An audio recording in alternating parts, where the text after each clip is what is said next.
우리 서로 인사하겠습니다. 지적과 원망 대신에 칭찬과 감사로 하나님의 만복을 향유하세요.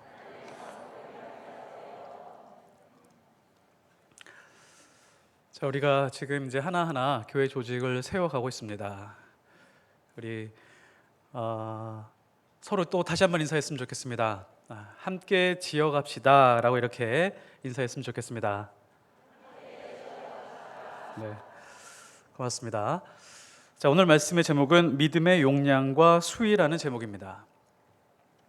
자, 우리가 인생을 살아가면서요, 얘기하지 못하게 경험하는 질병들이 있습니다.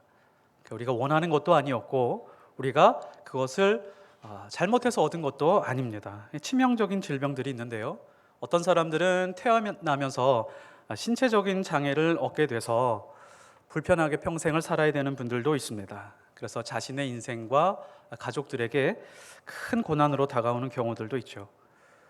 각종 암들도 마찬가지입니다. 지금 암 환자의 생존율이 많이 높아지긴 했다고 하지만 이 암이라고 하는 것이 한번 걸리게 되면 이 겪어야 되는 이 치료의 과정이 너무너무도 심각하고 힘이 들고 괴롭습니다. 고통스럽습니다. 신체적으로도 그렇고 물질적으로도 굉장히 큰 그런 고난이 아닐 수가 없습니다. 심장 질환도 큰 문제가 되죠. 협심증이나 심근경색, 동맥경화 막 이런 것들은 밤사이에 세상을 떠나는 일들이 꽤 많이 있습니다. 또 무서운 것은 뇌졸중입니다. 뇌경색이나 뇌출혈로 인해서 발생하는 그 모든 그 후유증들, 이것들은 우리가 감당하기가 쉬운 것이 아닙니다. 또 알츠하이머, 각종 희귀병들, 이런 것들은 정말 말할 것도 없습니다. 신방 다니면서 우리 권사님들, 장로님들 이렇게 여쭤보면요, 첫 번째 기도 제목이 이겁니다. 자, 이렇게 질병으로 고생하지 않고 내가 자녀들에게 패기치지 않고 편안하게 하늘나라로 가게 해주십시오 라고 하는 것이 첫 번째 기도 제목으로 내놓는 분들이 상당히 많이 있습니다. 그런데 하나님의 말씀은 이제 더 무서운 질병에 대해서 말씀해 주고 있습니다. 지금 앞서 나열했던 그런 질병에 대해서 별로 관심을 가지지 않고요, 더 무서운 질병, 더 근본적인 것에 대해서 접근해 갑니다. 그것이 무엇일까요? 더 근본적이고 더 중요한 질병이 뭘까요? 오늘 말씀에서 나온 낙심입니다. 낙심이 뭐 그렇게 큰 질병이야 라고 생각할 수도 있지만 성경은 이것을 굉장히 중요하게 다루고 있습니다. 낙심하게 되면 꼼짝도 못합니다. 낙심은 포기하는 것입니다. 중단하는 것입니다. 기대하지 않고 단절된 채 무기력하게 살아가는 것입니다. 꿈도 없고 비전도 없는 채로 살아가게 되죠. 낙심은 누구나 걸릴 수 있습니다. 반복되기도 하고 습관이 되기도 합니다. 과거에 한번 크게 낙심했으니까 이제는 낙심하지 않아. 그렇지 않습니다. 낙심을 이길 수 있다고 자신할 수 없다는 것이죠. 이 낙심이라고 하는 것이 또 안 좋은 것이 무엇이냐면 전염성이 있습니다. 그 사람 주변, 아주 크게 낙심한 사람들 주변에 있으면 동시에 같이 낙심하는 그런 일들이 벌어지게 된다는 것이죠. 그래서 낙심한 사람들이 모여가지고 가끔 TV 뉴스 같은 데 보면 동반으로 생을 마감하는 경우들도 있습니다. 무엇보다도 낙심의 가장 큰 위험성이 있습니다. 그것은 뭐냐면 하나님과의 교제를 중단하게 만듭니다. 하나님과 단절을 이끌어낸다라고 하는 것이죠. 그래서 성경은 이 낙심에 대해서 굉장히 중요하게 다룹니다.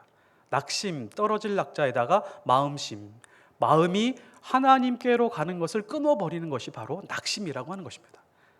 이것은 육체의 질병보다도 더 무서운 것입니다.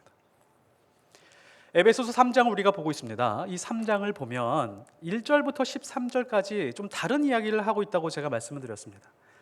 1장과 2장에 있는 내용을 계속해서 말씀해 오고 있다가 전혀 다른 흐름으로 1장부터 3장 1절에서 13절까지 말씀에 집중을 하고 있는데요, 그 이유가 무엇이냐면 낙심 때문에 그렇습니다.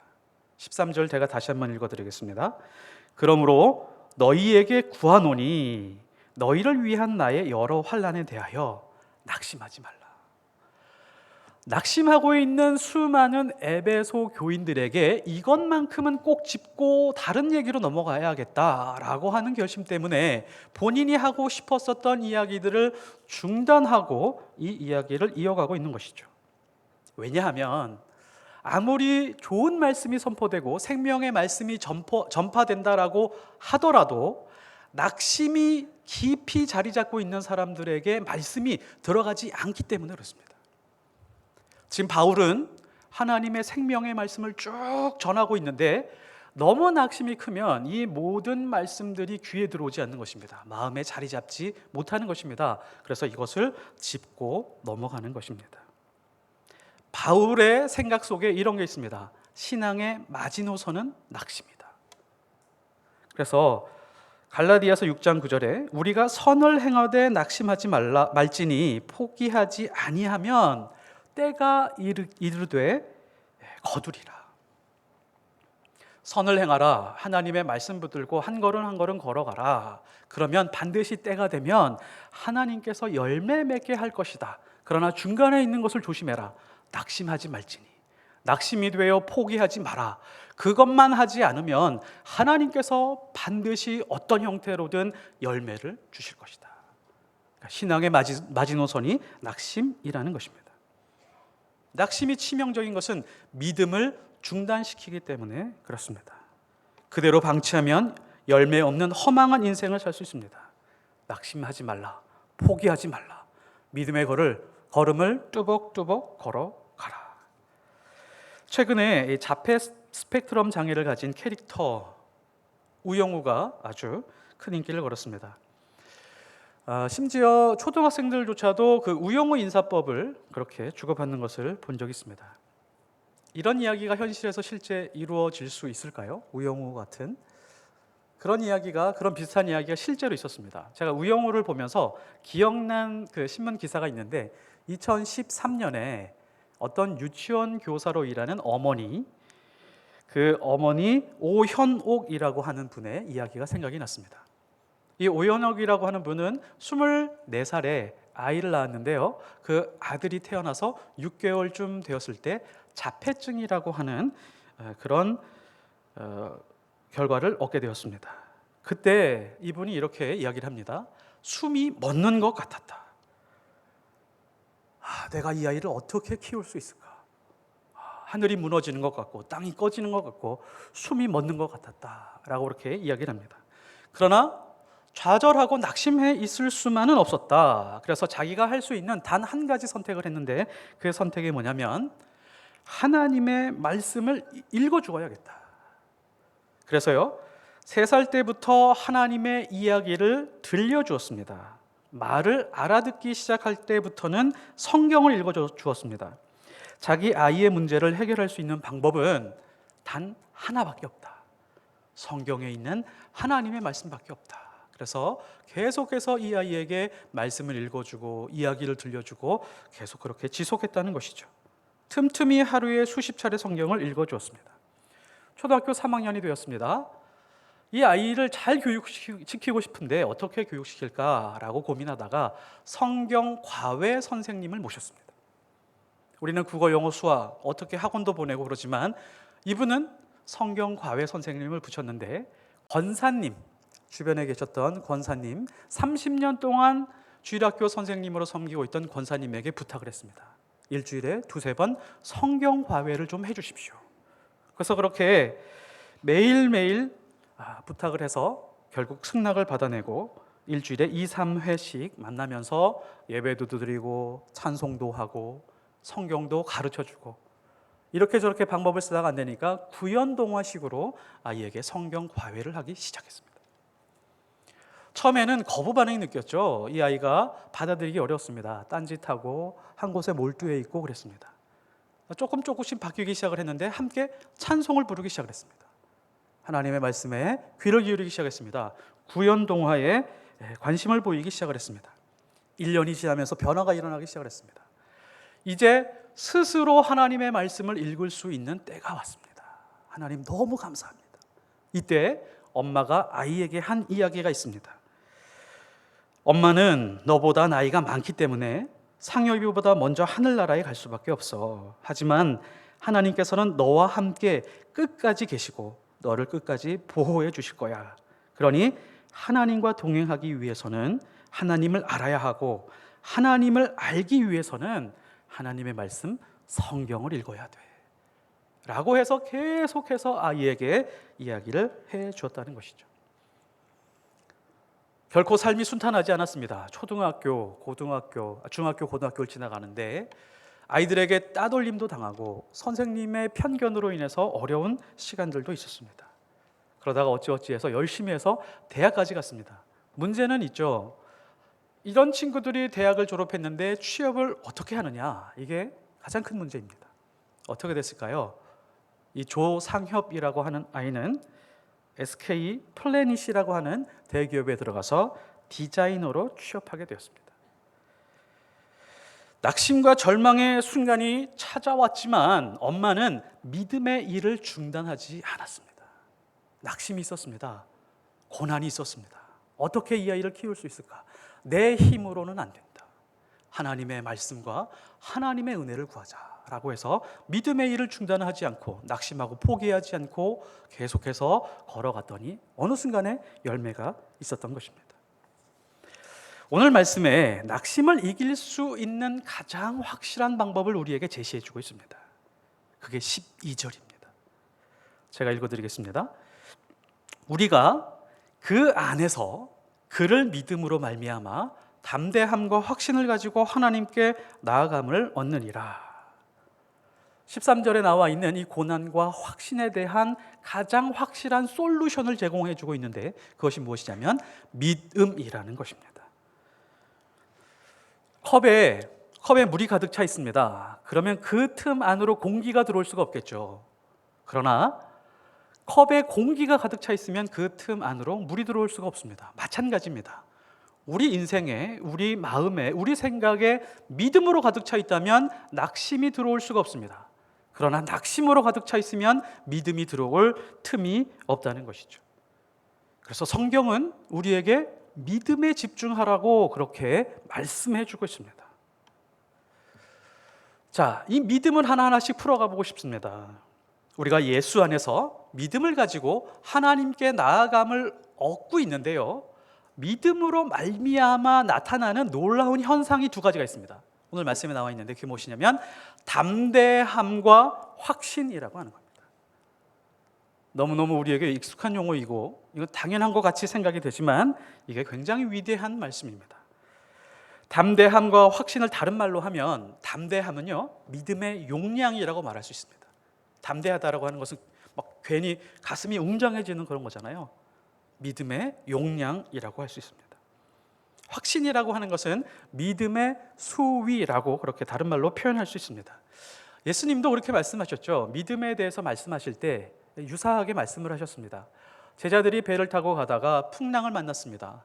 그래서 막 무서워하면서 떨고 소리 지르니까 예수님이 이렇게 말씀하셨죠. 믿음이 적은 자요, 혹은 믿음이 작은 자요 라고 말하면서 믿음의 용량이 있는 것처럼 그렇게 말씀하셨습니다.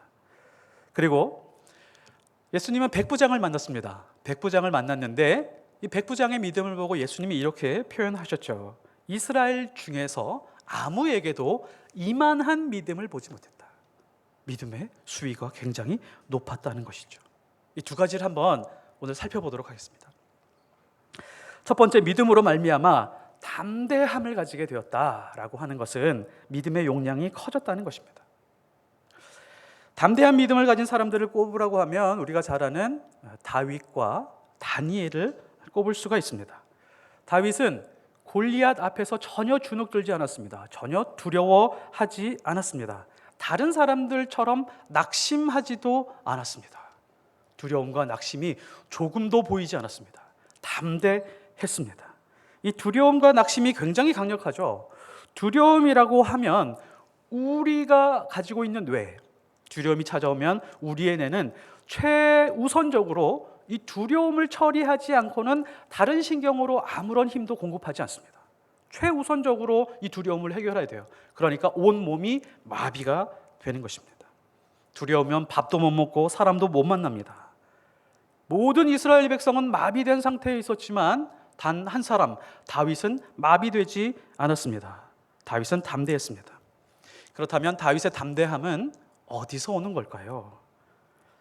어디서 왔냐면 다윗의 평범한 일상에서 왔습니다.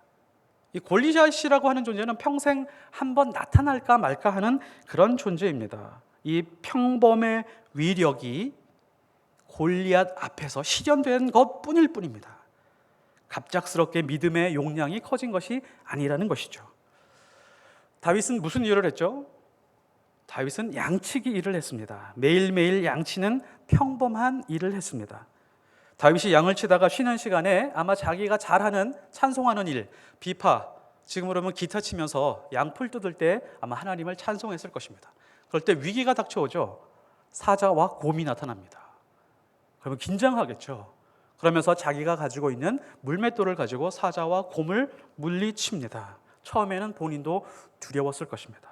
그래서 여호와 하나님의 이름을 가지고 이렇게 외쳤을 것입니다.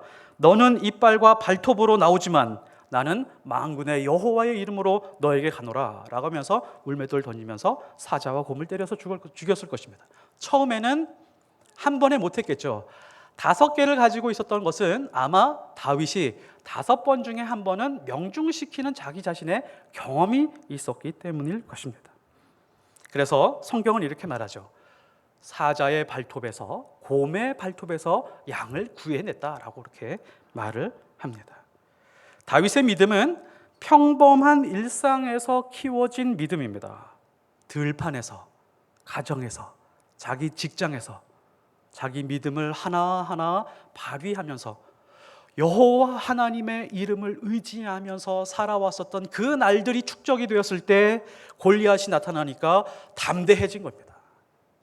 믿음의 용량이 일상생활에서 커진 것이지 갑자기 골리앗을 만나서 커진 것이 아닙니다. 평범한 일상에서 승리했던 사람이 특별한 순간에서 승리할 수 있는 것입니다. 다니엘이 있습니다. 다니엘서 6장 10절에 보면 이렇게 나옵니다. 전에 하던 대로 하루 3번씩 무릎 꿇고 기도하며 하나님께 뭐 했더라? 감사했더라. 이게 다니엘의 평범한 일상이었습니다. 다니엘은 일상이 기도였습니다. 일상이 감사였습니다. 그러니까 사자굴에 집어넣는다라고 해도 두려움이나 낙심으로 위축되지 않았던 것입니다.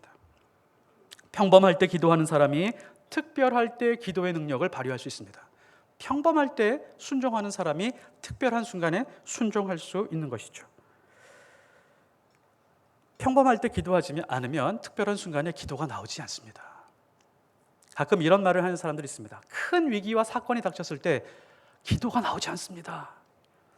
기도할 힘이 없습니다. 그렇게 말을 하는 사람들이 있습니다.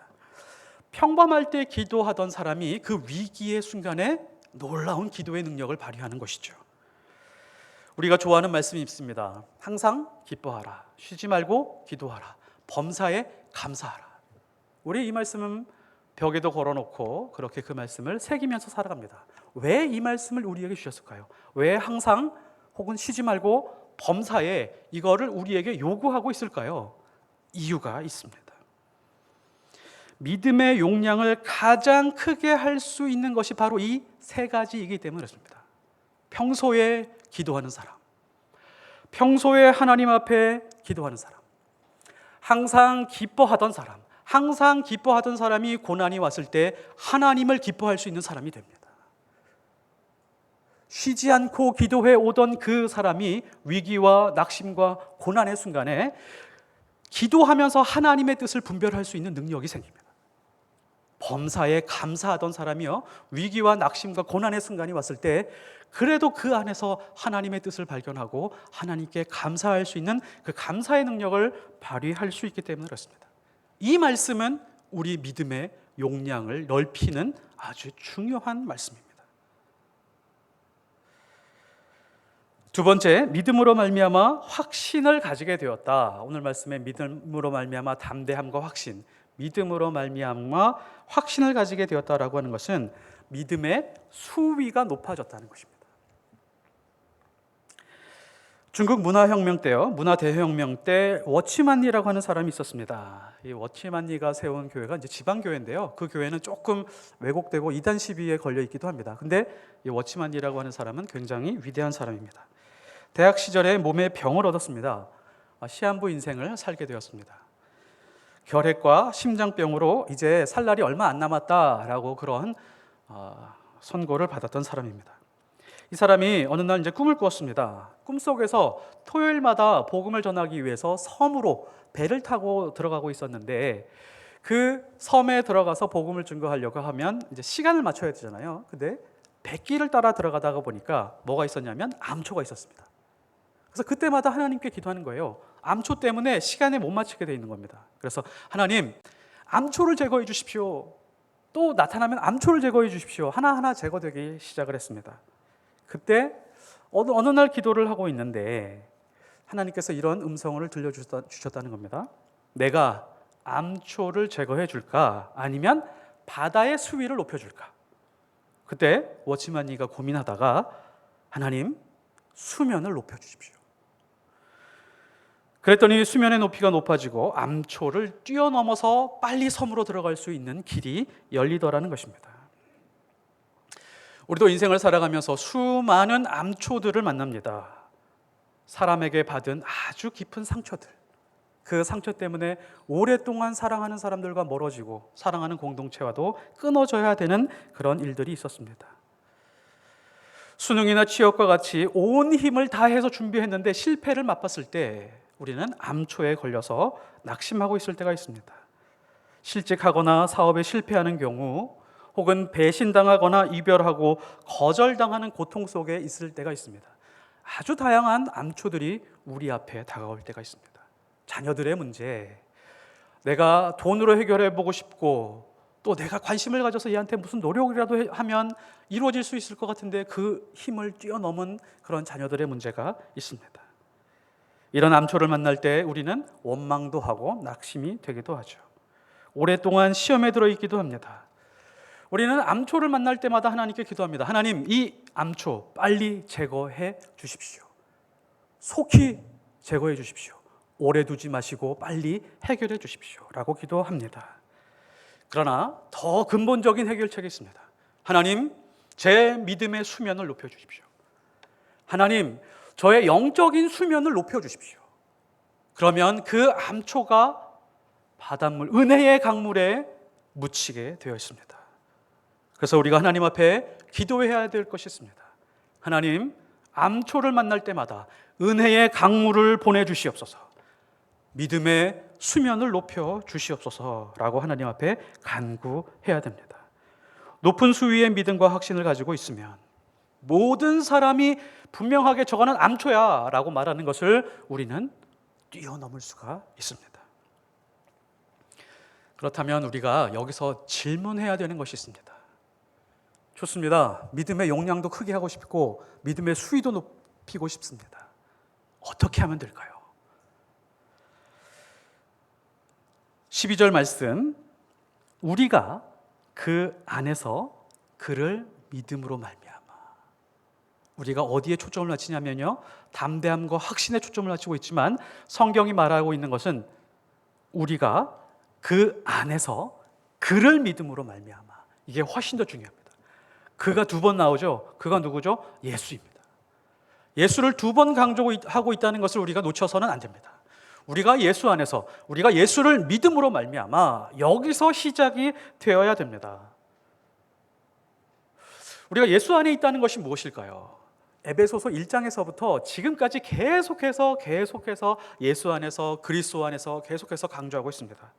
여기서 오늘 분명하게 이걸 짚고 넘어가고 싶습니다. 예수 안에서 산다는 것은 과연 무엇일까? 빌립보서 1장 20절, 이 말씀 한번 잘 들어보십시오.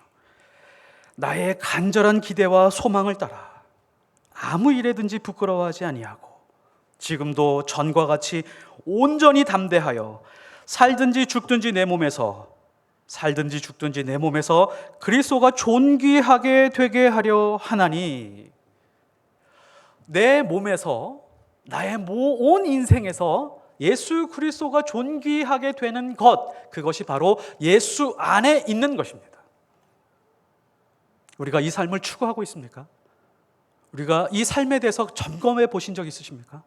과연 내 말과 행동과 태도와 모든 것을 통해서 예수님이 존귀해지고 있는가에 대해서 한번 점검해 보신 적 있습니까? 하나님이 내 기도를 응답했는가? 이 기도는 왜 응답하지 않았나? 이런 것에 고민하는 것이 아니라 더 우리가 근본적으로 고민해야 될 것은 내 몸에서. 성경은 분명하게 내 마음이 아니라 내 정신이 아니라 내 삶의 방식이 아니라 분명하게 말해주고 있습니다. 내 몸을 통해서, 내 손과 발을 통해서, 나의 말과 듣는 것, 보는 것을 통해서 예수가 내 안에서 존귀하게 되느냐, 이것이 예수 안에 거하는 것입니다. 존귀하게 되었다라고 하는 것은 헬라어로 메가루노입니다. 메가루노. 이게 무엇이냐면 위대하게 만들다, 더하게 하다, 웅대하게 하다, 이런 뜻입니다. 메가톤 아시죠? 메가폰, 메가바이트, 메가가 붙은 것은 점점점 커지는 겁니다. 메가루노라고 하는 것은 존귀하게 이렇게 의역으로 해석을 했지만 이게 뭐냐면 내 몸 안에서 예수님이 점차적으로 확대되어 가는 것입니다. 점점점 커지는 것입니다. 시간이 지나갈수록 나는 점점점 축소되고 예수 그리스도가 내 안에서 점점점 커지고 확대되는 것입니다. 그리고 나를 압도하는 것입니다. 이것이 예수 안에 있는 것입니다.